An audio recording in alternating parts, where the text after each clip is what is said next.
All right. So, hello and welcome back to another Natural English live stream. I'm Gordon Morse, your Natural English coach, and I'm here once again to answer your questions. All right. Here's question number 1. Someone told me to take the high road when I was angry about something. What should I do? So obviously you can see that this is an interesting English phrase and the meaning is not exactly clear from what it says. So this is an idiom or a saying in English.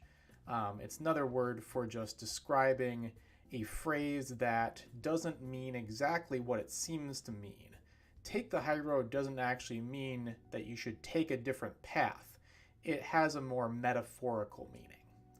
So the high road of take the high road means a good or a moral choice. Basically, if you do a good thing or you choose the right decision, you make the right decision, that is taking the high road. And on the opposite end, there's the low road. Because we have the high road, there's also the low road, right? So if you take the low road, that is the opposite. It is a bad or immoral choice. The im here shows that it is not moral choice. So we have the high road, which is a good choice or a good response, and then we have the low road, which is a bad choice or a bad response. So basically the way you use this phrase, if someone did something bad to you, for example, let's say they stole your money, or maybe they lied to you, or they spread a bad rumor about you, right? They did something bad to you. So if you take the high road in that situation, it means that you let it go, or you forgive them, or you move on, right?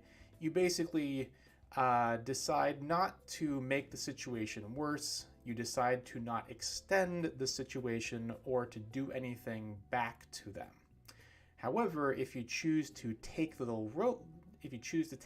low road, then you might try to get revenge or to strike back or to do something to them so that it creates some sort of feeling of equalness.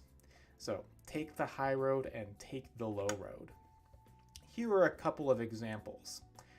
She cheated on you, but you should take the high road and break up with her instead of cheating as well.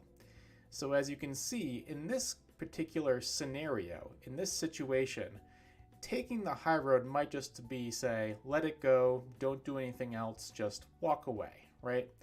But if you also try to do something back that will hurt the other person, that's taking the low road. The next example is, he spread nasty rumors about me, but I'll take the high road and let it go. So again, if you take the high road, you don't do anything that makes the situation worse or continues to extend it by hurting the other person. Even if something bad happens to you, if you take the high road, you just let it go. All right, question 2. I tried to tell someone that my computer crashed, but they said my pronunciation of crashed was strange. What's the natural way of saying it? So here we go back to something that is called consonant clumps. So consonant, if you remember, is any sound that is not a vowel sound. A vowel sound is a, I, U, E, O. All of those open sounds are vowel sounds, and consonant sounds are everything that is not a vowel sound, which are more closed sounds, right? And then we have clumps. A clump is something that sticks together, right? So a bunch of things that stick together. So consonant clumps are a bunch of sounds, closed sounds that stick together. In Japanese, it's very rare to have consonant clumps because of the way syllables work in Japanese. But in English, it's very common to have words with consonant clumps in them. So, words that end in ed. So basically, anytime you have a normal verb or a regular verb that is in the past, for example, walk and walked, or let's say jump and jumped, or for example, let's say send and sent. Well, that's a different one, but there are a lot of verbs that end in ed, except for the most common ones, as you can see. However, it's important to realize that words that end in ed in English, especially verbs, often have the T sound instead of an ed sound. And non-native speakers will often pronounce these as edo or shito. So, for example, jumped might be jumpto, jumpto, instead of just jumped, jumped. Or like we said before, what was the one we said before? So for example, like hop, hopped, hopped, right? Not hopped, not hopped. So there's a lot of these in English that are important to think about. One syllable, the t syllable, is natural, not two syllables like edo or shito. So here are a couple of examples. I stopped before I crashed into the car, right? You don't want to say I stopped before I crashed into the car. That is not correct. It does not sound natural. What does sound natural is I stopped before I crashed into the car. Now let's look at the second one. I planned and scheduled many activities for our date. Now, if you were listening closely, you noticed that they were not T sounds, but D sounds. Planned, planned. But it's not planned. It's not planned. It's just one sound, one syllable. Planned. Planned and scheduled. So, very important thing to remember when you're trying to speak naturally. Question 3. What are some natural or casual ways of introducing my roommate to a new friend in English? So, to decide what is going to be most natural, you have to think about the situation. And the big question is, have these two people met before or not? You might not know for sure, but even what you assume, what you believe to be true, is going to determine what you say. So different phrases make different assumptions. So assumption, to assume something, to believe something is true. So, for example, if you're not sure whether these two people have met or not, like they could have met before, but you just don't know. So this is the most natural thing to say in that situation. Have you met blank? Have you met Mike? Have you met my roommate? Have you met my brother? Or do you know? Do you know Amanda? Do you know my friend? Do you know this person? Now, if you're pretty sure they've met before, you can't be completely sure, but you're like 95, 99% sure they have, this is a very natural way of reintroducing somebody. You can say, you've met blank before, right? So you've met Mike before, right? It's showing that you assume that they have. It's showing that you think that this is true. Oh, you've met Jessica before, right? You've met my roommate before, right?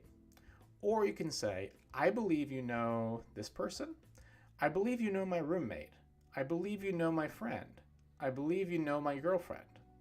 So those are very natural ways of introducing or potentially reintroducing people to each other. And if someone is asking you this, then you can answer these positively, for example. So let's say that your friend introduces you to a person and you do know them. You can say, oh yes, we've met earlier, or we've met before. we've met earlier, we've met before. Or you can just say, oh, we were introduced earlier. So that might mean that you were introduced earlier today or some point before that time. Nice to see you again. You can add that on to the end of the sentence. You can say, oh yes, we've met earlier. Nice to see you again. Very natural. However, if someone tries to reintroduce you to a person, they say, oh, you've met Mike before, haven't you? And maybe you don't remember. Maybe you have, but you just forgot. These are phrases you can use when that situation occurs. You can say, sorry, it's been a while. Or you can say, I'm not sure. Or if you definitely remember you have not met them before, you can say, not yet, nice to meet you. Therefore, you have met them. All right, question 4. A friend told me my R's in English aren't very clear, like in player or master. How do I pronounce them more clearly? You can see a lot of R's just in that question. So, as I've mentioned several times before on these live streams, many final R sounds become A in Romaji, or one of the syllables that ends in the A sound. So for example, the word player is pureya, right? Ah. Or master is masta, ya and ta. Of course, this is not the natural English sound we want to be using. The natural English sound here with these words is the low R sound. So just by simple comparison, you can see that the ah sound is, your mouth is more open. Playa, masta, playa, masta. See that my mouth is a bit more open. But when you make the sound, your mouth will be more closed. Master, player, master, player. Pureya, player. Pureya, player. Master, masta. Master, masta. See how in the A sound, we've got more open mouth. With the sound, we have a more closed mouth. Now, another big difference that you can tell is that the ah sound comes from the front of the mouth. Try making that sound and just holding it. Ah, ah, ah, ah, ah, ah, ah, ah. And try and feel where the sound is happening in your mouth. It's all kind of at the front here, right? Ah, ah, ah, ah, ah, ah. However, the sound is much deeper. So, It's hard to feel, especially if you're not used to doing it. But the sound is made by squeezing the throat muscles. I really wish there was an easier way to explain how to do this, but it's just practice, basically. Practice and experimentation. So when you make the sound, you can feel it happening right here and not up here. Because when you're used to making this sound, you can actually move your mouth in many different ways and still have a similar sound come out. So, see how I can move my mouth in a lot of weird ways, but I can still make that sound come out. So as you can see, it's not really about the lips or the teeth or the tongue, it's about what's going on back here. That's where the sound starts and where it comes from. So here are some practice sentences. This is my mother, father, and brother. Mother, father, brother. Next one is, that player is a master bowler. A bowler being someone who plays bowling. And the last one is, my hair is fair in the summer. Fair in this case means lighter. So fair can actually mean light or bright in color. I recommend practicing these sentences a few times a day if you really want to improve your natural sound. All right, last question of this week. What does potato quality mean when people talk about photos or computers? So this is one that's maybe a little less common, but it can be useful to know, especially if you want to sound natural in English.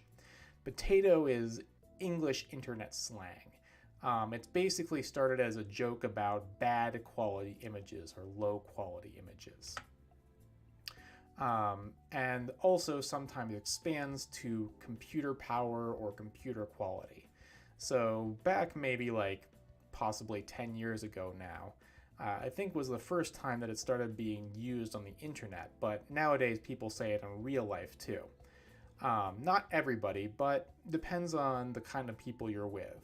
In any case, if you say it and they haven't heard it, they'll probably still understand your meaning.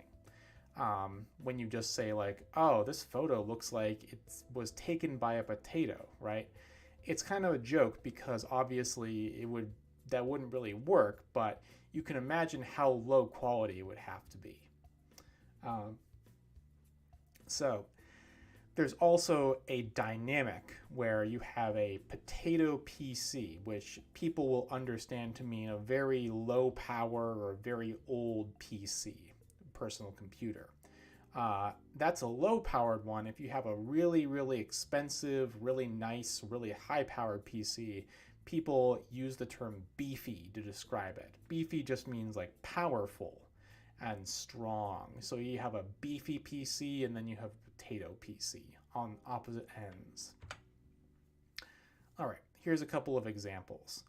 You can say, this image is potato quality. The picture is super grainy. So grainy basically means that when you look at a really bad picture or a picture with very low resolution, you can basically see all these little kind of colored pixels in there. That's what's called grainy, from film grain. It just means that it's very low quality. So this image is potato quality. You can also say, oh, sorry, my camera is a potato. It can't take high quality photos. So as you can see, you can call something like your camera or your computer a potato, or you can say that something is potato quality. All right, and as usual, here's a question for you. When did you last take the high road in a situation? What happened? So think back to a situation or a conflict or a problem that you had, and what was your response? Do you think that you took the high road or did you take the low road? I recommend recording your answer on your phone or your computer, and that way you can listen back to it later and correct your errors and hear yourself to practice better English. All right, so some important news is that starting in July, I'm not going to be continuing with the weekly live streams, but instead I will be posting a shorter video every single week at the same time. Because I think live streams are more effective when there are people here and actually watching and can offer comments. So if there are enough people who end up wanting to see the live streams and wanting to join me and ask questions, I will definitely be interested in doing more of those. But until that happens, please be on the lookout for new short videos every single week at this time. And of course, as always, if you want to take a completely free natural English assessment, please check out my website, you see right there, and you can get one totally for free. All right, until next week, see you next time.